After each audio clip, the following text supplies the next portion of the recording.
안보 분야는 김종대 의원님께서 발제해 주시겠습니다. 여러분 큰 박수 부탁드리겠습니다. 네, 감사합니다.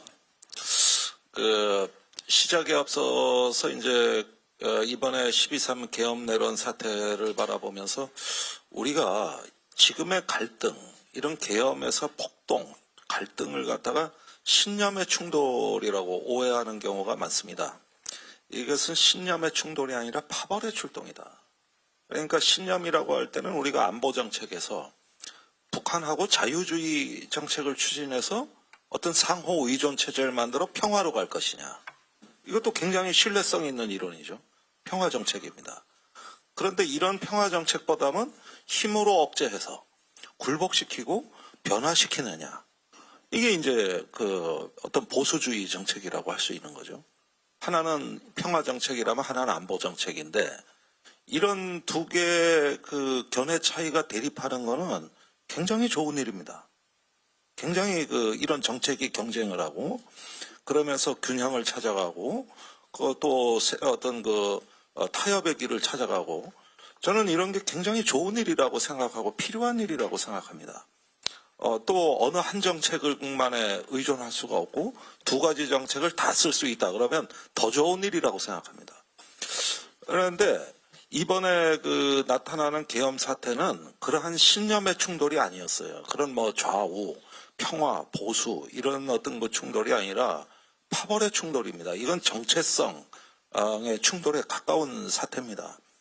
그러니까 이 파벌의 충돌은 어떤 패거리, 파벌 그 속에서 어떤 공적 기능을 완전히 회피하고 비논리적인 정책의 어떤 이데올로기 도구마를 만드는 이런 게 형성이 된 거거든요. 그러니까 우리가 한국 현대사에서 군사 쿠데타, 5.16, 12.12 이런 어떤 과거의 역사를 보면은 어떤 새로운 이념이 등장해서 쿠데타가 일어난 적은 없습니다. 새로운 파벌이 등장할 때 쿠데타가 일어났다는 거예요. 새로운 파벌이 등장할 때. 박정희와 그쪽에 추종하는 군일파, 주로 6.4, 8기생, 9기생들이 주축이 된 그 파벌. 그 다음에 12.12 사태를 보면은 6.4, 11기가 주축이 되고 그 밑에 17기가 행동대장을 하는 특정 6.4 파벌. 여기가 등장을 하는 거죠. 이번에 보면은 용현파, 충암파, 이래가지고 비선라인처럼 움직이는 일군의 군사 파벌. 이게 등장하는 거거든요. 이 사람들은 새로운 이념을 제시한 적이 없어요. 그냥 파벌입니다, 파벌. 그러니까 한국 정치가 안보 정책이 막 추락하고 국헌이 문란되고 이런 사태로 갈 때 등장하는 것은 대부분 파벌이다. 이념이 아니다. 그 다음에 그 파벌이 충돌할 때는 신념으로 충돌하는 것이 아니라 정체성으로 충돌한다. 이겁니다. 그러니까 지금 언론개혁 발표하신 것도 언론의 폐해는 파벌의 조성에 있는 겁니다. 그 다음에 정치도 신행규 변호사께서 발제하시겠습니다만 그 폐해는 파벌을 촉진하는 갈등 촉진자가 된다는 데 있는 거거든요. 언론과 정당까지도 파벌화되고 있습니다. 이때가 문제라는 거죠. 그래서 제가 지금부터 말씀드리는 안보 정책은 어떻게 하면은 우리 외교안보 분야에서의 파벌의 등장을 막을 것인가 여기에 초점이 맞춰져 있다고 보시고 이해하시면은 훨씬 더 아마 쉽게 좀 동의해 주시지 않을까 생각이 됩니다. 그래서 그런 어떤 현상이 어떻게 드러났는가 이걸 12.3 계엄내론의 우선 요인을 먼저 살펴보기로 하겠습니다. 보면은 아주 비논리적 이념적인 요인이 등장합니다. 우선 한미일과 북중러로 대령하는 진영적 사고가 안보정책 전반을 관통했다. 그런데 이거는 사실은 비논리적이죠. 트럼프 보십시오. 같은 진영도 두들겨 팹니다. 가차없이. 이렇게 진영으로만 사고를 보는 게 논리적이지가 않죠. 그 다음에 중국과 북한을 만악의 근원으로 낙인 찍는 어떤 적대적 사고와 혐오의 감정인데 이것은 외교안보 정책에서의 주관적인 감정은 굉장히 위험한 접근법입니다. 논리와 이익과 이런 어떤 정책으로 접근해야 되는데 감정을 집어넣었다는 거. 그 다음에 여기에 동조하는 국내 세력을 망국적 원흉, 주권 침탈 세력, 내란 세력이라 그랬습니다. 네. 그러니까 이 부분에 대해서도 역시 비논리적인 접근이 있는 것이죠. 이런 게 다 파벌을 정당화하는 구성 요인이라는 거예요. 자기들 행동을 정당화하는 거죠. 그 다음에 2022년 조기 통일론, 통일 독트린을 바탕으로 해서 이 사람들이 비상대권을 넘어서 사실상 통일대권까지 꿈꿨던 것이 아닌가. 이런 것도 비논리적인 접근이죠. 그러니까 이런 것들이 파벌을 구성해주는 하나의 그 이데올로기를 구성한다. 이런 부분들이거든요. 그다음에 정치적으로 보겠습니다. 이 파벌이 등장하게 되면은 국가의 법과 제도에 의해 합리적으로 국정이 불가능합니다. 다른 요인 방식이 필요하거든요. 이 사람들이 국가를 이해하는 방식은 어떤 유기적이고 유동적인 생태계가 아니라 권력자의 의지로 조종되는 기계로 봤다는 거예요. 국가를요. 그러니까 대통령이 국회 들어가서 의원 끌어내. 그럼 끌어내야 되는 겁니다. 이걸 왜 못 끌어내느냐는 거예요. 경찰이 국회를 봉쇄했으면 했었어야 되는 거예요. 이게 왜 안 되는 거예요? 이걸 이해를 못하는 게 이게 자기들이 버튼만 누르면은 작동하는 기계라고 국가를 봤다는 거고 그 계엄도 사람이 하는 거라는 걸 인식하지 못하는 거예요. 그러다 보니까 군대 경찰에 대한 제도적 통제가 아닌 사적인 통제, 이걸 주관적 문민 통제라고 합니다. 이걸 선호했고, 그 다음에 동의와 설득보다는 지배와 처벌로 경도되는 어떤 힘에 의한 승배고, 뭔가 이 내란 사태를 통해서 꿈꿨던 절대 권력, 순수한 어떤 극강의 권력이라는 이미지가 있지 않았는가. 무언가 이제 고도로 나한테 더 집중해. 이건 뭐 제왕적 권력이 아니라 초제왕적 권력. 이런 것들에 대한 어떤 이미지가 있었던 것 같고, 그 다음에 심의와 숙고에 의한 공적 결정 체계가 붕괴되고 권력자의 주관과 변덕에 의존하는 의사결정 체제라는. 이게 뭐냐면 국무회의가 있어요. 그럼 국무회의를 열어서 계엄을 결정했어야 돼요. 근데 요식행위거든요. 그 다음에 국방부에서 계엄을 선포하려고 하면은 군사 지도자들, 뭐 각군 참모총장, 합참의장 이렇게 모여가지고 의사결정을 하는 군무회의라는 제도가 있습니다. 작동하지 않아요. 합동참모회의도 법으로 정한 절차인데 작동하지 않습니다. 그것보다는 권력자의 주관과 변덕에 그냥 따라가는 거예요. 제도를 뛰어넘는 거죠. 그 다음에 당시에 또 안보적인 상황을 보기로 하겠습니다. 이게 이제 북한의 도발 유도를 자극하되 그런데 이제 미국이 알면 안 되는 거죠. 그러니까 동맹의 간섭은 어떻게 배제할 건가 하다가 보니까 이게 국지전이라고 하는 게 성립이 안 되는 거죠. 이래서 북풍기 얘기는 안 됐던 거고. 그리고 미국, 일본과의 안보 협력도 안보 협력은 하지만 그것이 국내의 정치적 지지나 어떤 자산으로 전환되지 못하고 소모적인 굴욕 논란으로 이행되는 이 관리의 실패 문제도 있었던 것 같고. 그 다음에 이제 공조직이 뭐 체포조를 운영하고 수집소를 운영하고 이렇게 하면은 나중에 수사로 다 밝혀지니까 이렇게 더럽고 불법적이고 은밀하게 벌어져야 되는 거는 사적인 조직, 뭐 노상원의 범죄단체 구성이라든가 그마저도 안 되면은 중국의 용역 깡패를 동원하자거나 북한군에 의해서 이런 어떤 정치인들을 처리하게 하는 이런 방안은 어떠냐. 물론 아이디어 차원이긴 하지만 이게 나온 배경은 뭐냐 하면은 어떤 공적인 조직이 할 수 없는 일을 아웃소싱한다. 이런 점에서 이제 드디어 안보 정책이 극단적인 경향을 지향하기 시작하는 거죠. 그 다음에 이제 전문성이 아닌 충성심을 기준으로 무리하게 군 인사권을 남용해왔다.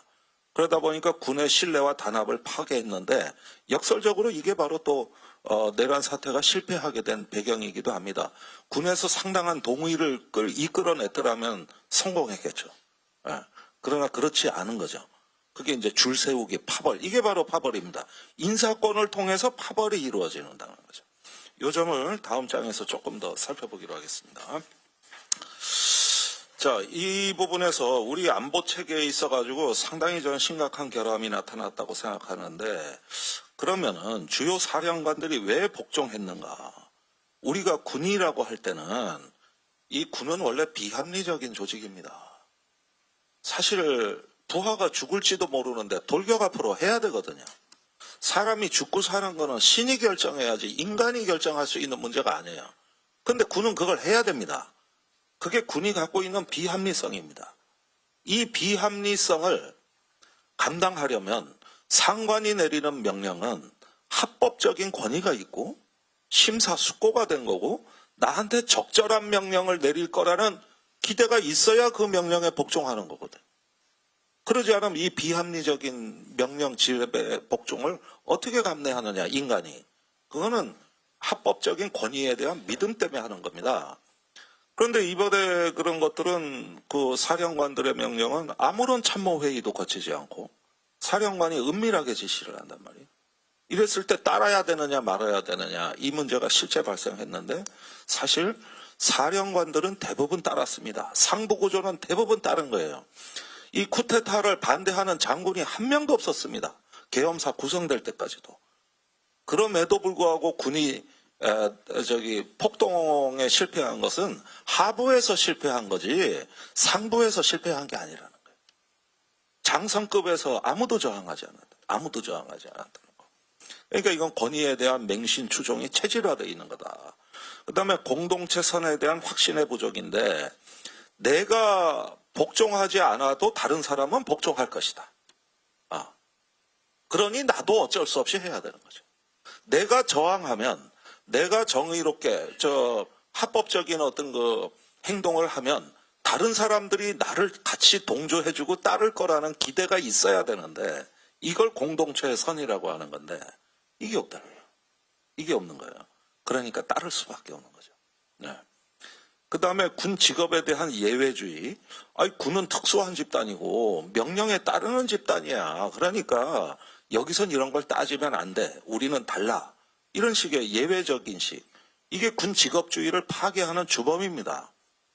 그러는데 사실 군인도 정상적인 사회 직업의 일부고 전문직의 일원이라는 거, 사회 규범 속에 존재하고 있고 제복 입은 시민이라는 거 이런 부분들을 인식이 안 돼 있다는 거. 그다음에 법과 제도에 대한 불신입니다.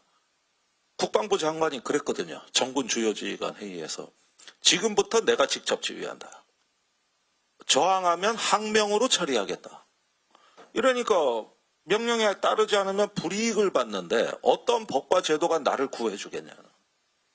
누가 나를 보호해주겠냐. 이러면서 순응해버리는 것이죠. 이 점입니다. 이게 복종의 원인입니다. 그 다음에 헌법에 있는 문민 통제는 왜 실패했는가?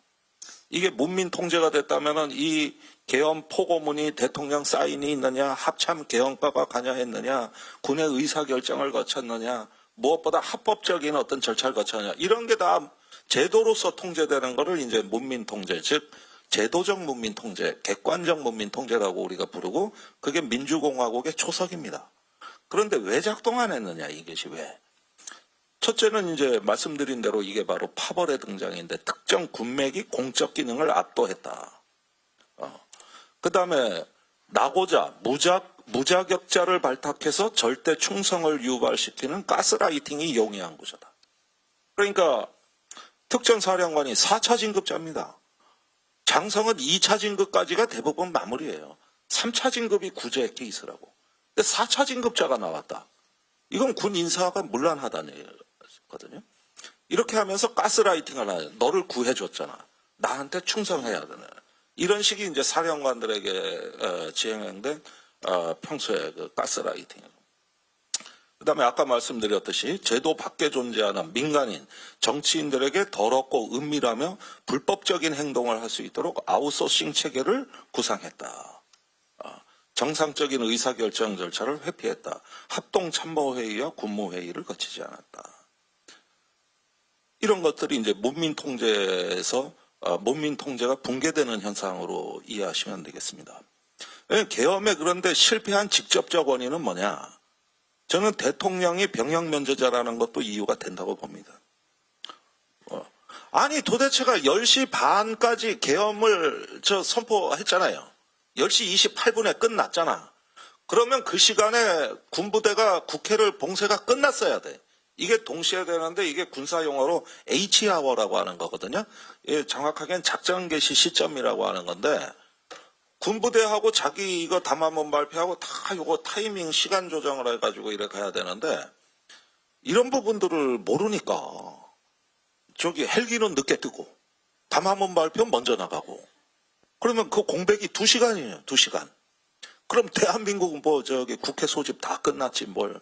이래놓고 자기가 이런 걸 몰라서 실패해놓고 헌법재판소에 가서는 원래 막으려는 의도가 없었기 때문에 실패한 거다는 이렇게 둘러대는 거거든요. 참 이런 스투피드가 있습니까? 이런 스투피드가요. 그 다음에 군심을 결집할 수 있는 심의와 동의 절차가 생략했다. 목적을 모르는 군데요. 내가 국회에 왔는데 왜 왔는지, 저 헬기를 띄우라 그랬는데 왜 띄우는 건지, 이 목적이 없는 군데는 이거는 오래 가질 않아요. 아니, 미국이 베트남전에서 왜 졌습니까? 왜 싸우는지 모르니까 진 거예요. 방향성이 없으니까. 이런 걸 이해를 못 하는 거예요. 그리고 세 번째는 계엄군의 양심입니다. 불안과 혼란, 부끄러움이 있었다. 그래서 계엄군이 사실상 태업을 했다. 네 번째는 개인적 야심과 공적 가치가 충돌했다. 그리고 동맹의 감시, 나 이걸 사람들이 얘기를 안 하는데 유엔 사령부의 감시와 견제, 사후 책임 추궁에 대한 두려움이 대규모 전투부대를 기동하는데 제한 사항이었다는 거. 그런데 만일에 이 점도 만약에 계엄이 하루 이틀 더 갔더라면은 이제 전방 9사단과 예비사단 30사단을 동원하기로 돼 있었거든요. 근데 전방 9사단이 동원되면 이거 이제 심각해집니다. 이때는 미국이 동맹 파기하겠다고 나설 가능성이 높아요. 9사단이 어떤 부대입니까? 저기 일산 고향 앞에 전방 지키는 군대입니다. 근데 이걸 빼내려고 그랬어. 그리고 아시다시피 12.12 때 노태우가 9사단장이었죠. 그 노태우의 일개 연대가 저기 서울로 진공작전을 편개, 그게 쿠데타가 저 반란군에게 유리해지는 결정적인 계기였다고. 그때도 9사단이었어요. 그래서 9사단 99연대, 99 인맥이라고 하는 그 파벌이 있었거든요. 인천에서 공수부대가 행주대교를 넘어오고 9사단 일개연대가 쳐들어오고 이게 다 끝장을 내버리는 거예요. 이번에도 그랬대요. 이번에도.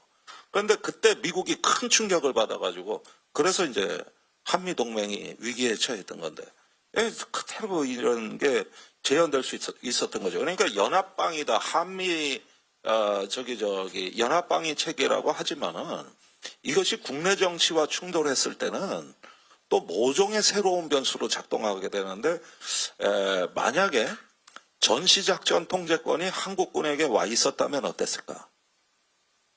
그러면 쿠데타 양상이 달라지죠.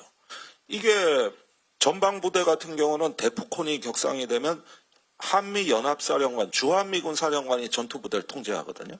근데 주한미군의 통제를 안 받는 부대가 있어요. 대포콘이 격상돼도. 그게 국회에 왔던 부대입니다. 특전사, 수방사, 군사경찰대대. 왜 거기가 왔냐 하면 대포콘이 격상돼도 주한미군 사령관이 권한이 없어요. 그런데 이제 이 병력 갖고 모자라니까 계엄이 더 지속되면 어떻게 하냐. 그러면 전방병력을 빼와야 되는데 전시작전권이 한국군 합참의장한테 있으면 상관이 없는 거지.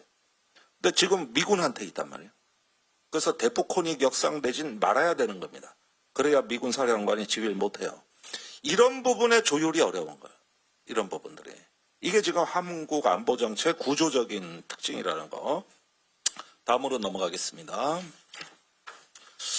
그래서 국방개혁의 방향이라는 것들이 이게 지금 우리 안보정책에 보면은 안보정책, 안보제도, 안보조직의 운영이 제각기 분리돼서 각기 움직이고 있다는 거예요. 이게 통합이 돼야 된다는 겁니다. 그건 밑에 쪽 써놨는데 좀 참고하십시오. 제도 바깥에서 음모론적으로 군사력을 남용했다. 그게 바로 노상원입니다. 군사 임무의 전문성과 군 인사가 괴리돼 있다.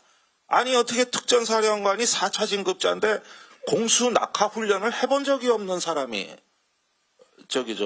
이번에 특전사령관으로 왔단 말이에요. 그 다음에 정보사령관 문상호의 경우는 정보를 모릅니다. 그래서 노상원한테 휘둘리는 거예요. 그래서 현직 정보사령관이 꼼짝을 못하는 거죠. 이게 자리 따로 전문성 따로. 그게 바로 이거예요. 법적 근거가 있는 업무를 장시간 수행하면서 이게 관행이 됐다. 아니 55경비단이 경호처를 지원하는 이게 군조직이라는 게 이게 법적 근거가 어디 있습니까? 이게 없어요. 아무런 제도적 근거가 없어요. 방첩사가 민간인을 수사한다. 안 되는 거 아닙니까? 안 되는 거잖아요. 이런 게 무법적인 법의 공백지대에서 이로 평소에도 이것이 널리 자행되고 있다는 거예요. 예. 그리고 군의 어떤 정원, 조직, 중기재정계획, 중기국방계획이라고 그래요. 이런 거 국회에서 입법부에서 통제하는 제도가 한 개도 없습니다. 더군다나 이제 그 군의 어떤 임무와 목적이 합법적이어야 된다는 것을 무슨 수로 입법부가 들여다보고 문민 통제할 수 있냐 이거예요. 제도가 거의 없다고 보시면 된다. 그래서 밑에 보면은 이걸 어떻게 그럼 다시 세워야 되겠느냐. 뭐 제가 안보정책, 외교정책, 군사정책 이렇게 해가지고 쭉 가장 우리가 보수와 진보가 다 동감할 수 있는 핵심 가치들을 쭉 한번 써봤습니다. 기존에 다 했던 얘기지만 그래도 한번 잘 정리해보자. 그런데 이제 이것만 좀 설명드리게 되는데 국가가 저는 3대 정신이 있다고 봅니다. 첫째, 호국정신. 둘째, 독립정신. 세 번째, 민주화 정신. 이 세 가지 정신은 누구도 침해하거나 폄훼해서 안 되는 저는 국가의 3대 정신 축이라고 보는데 육군사관학교에서 뭐 홍범도 장군 흉상을 없애버린다. 홍범도는 빨갱이니까 뭐 육사교과에서 해서 빼버린다. 이런 거. 또 저 민주화 뭐 이런 것들에 대해서는 이거는 저 육군사관학교 정신에 맞지 않는다. 그래가지고 야당에 간 육사 출신 국회의원들은 육사 동문회에서 제명을 시킨다. 민주당에 협조를 했다고. 이런 것들이라든가. 여기 보면은 다 빼버리고 독립정신, 민주화정신 빼버리고 호국정신만 군인정신이래. 그러면서 국가의 정신, 국민의 정신과 군의 정신은 다르대. 대단히 위험한 사고입니다. 이걸 신직업주의라고 하는 건데 미얀마 군사 쿠데타가 일어났을 때 그 군부들이 했던 얘기예요. 자, 이런 부분들이라고요. 그래서 제가 그 밑에 쭉 써놓은 대안들은 그 군의 정치 개입이 원천적으로 불가능한 국방개혁이라는데 이게 뭐냐 하면은 군내에 파벌이 등장하는 걸 막는 방법들이에요. 군에 파벌이 등장하는 걸 막는 방법이다. 상군사관학교, 육해공군사관학교 이제 통합을 해야 되겠다. 아니 무슨 육사라는 학교가 쿠데타를 3번을 합니까? 그래. 나 전 세계 어떤 학교가 쿠데타 3번 했다는 얘기는 내가 근데 가만히 세보니까 3번도 아니요. 유신 쿠데타도 쿠데타야.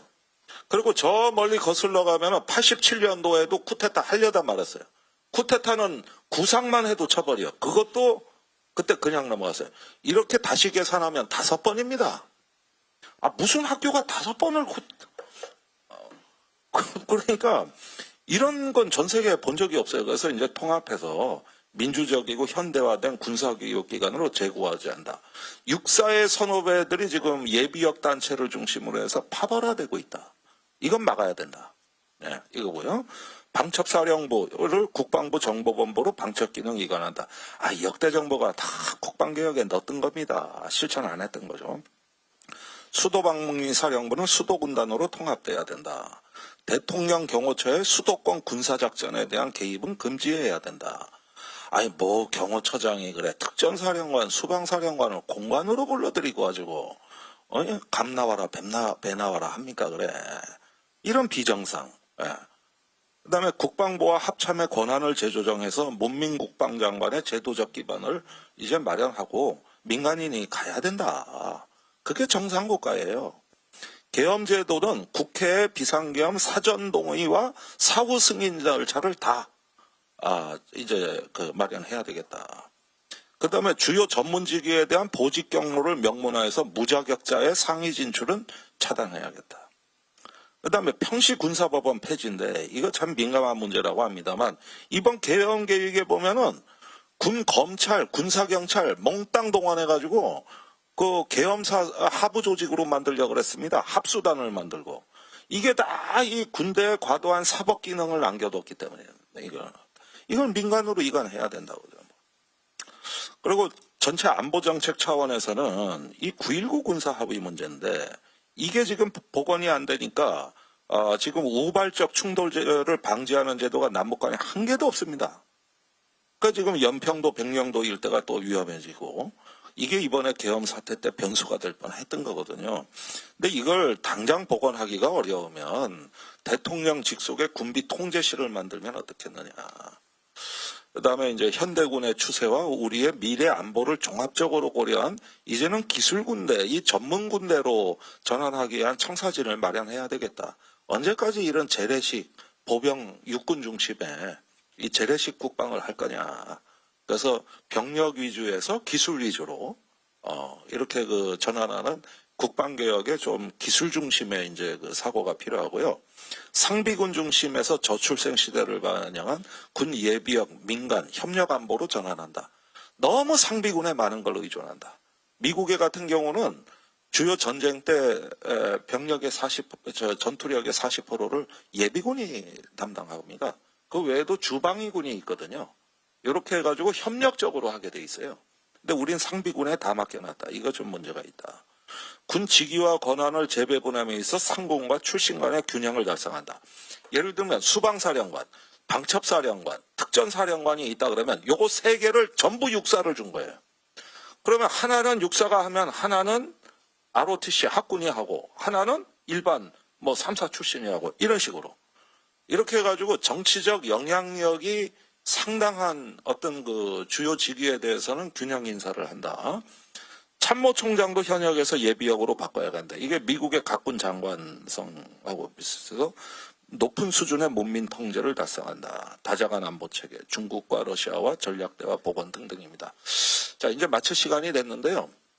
제가 이 안보 정책에서 말씀드리는 것은 지금의 안보 정책은 국내 정치가 파벌화되는데 완벽하게 이용되는 놀이터가 되어버렸습니다. 그것으로부터 탈피할 수 있는 안보를 제자리에 다시 제자리로 정상화할 수 있는 어떤 이런 제도적 장치와 더불어서 무엇보다도 이 외교 안보에서의 이데올로기적 감성 이런 것들은 그게 보수건 진보건 다 위험한 겁니다. 이게 굉장히 위험한 거거든요. 그런 면에서 이 국내 정치의 파벌화에 안보가 너무 많이 희생되고 이용당하고 오염이 돼 왔다는 부분들을 우리가 이제 다시금 이번 이제 새로운 대선 공간에서 개혁 마스터 플랜을 통해서 안보 정책을 조금 정상화하고 개혁하는 조치가 없으면 굉장히 국가는 위험해집니다. 제가 아까 서두에 말씀드린 대로 군은 비합리적 조직입니다. 이 비합리적 조직을 합리적으로 통제하지 못하면 여기는 무력을 행사할 수 있기 때문에 외교를 망칠 수 있기 때문에 그건 피해 복구가 불가능합니다. 국내에서 뭐 경제 정책이 사회 정책이 실패하면은 다른 정치 세력이 와서 복원하고 이걸 갖다가 복원하면 되는 거거든요. 그런데 안보가 실패한다. 이거 뭘로 복원합니까? 그건 전쟁인데. 또 외교 한 번 단절된 걸 어떻게 복원합니까? 상대가 있는데. 그래서 이 부분에 대한 국가의 합법적인 어떤 권위, 그다음에 문민 통제 규범은 우리 민주공화국의 초석이고 앞으로 이 민주주의를 더 견고화하는데 핵심 영역이라는 걸 말씀드리면서 발전을 마치겠습니다. 감사합니다.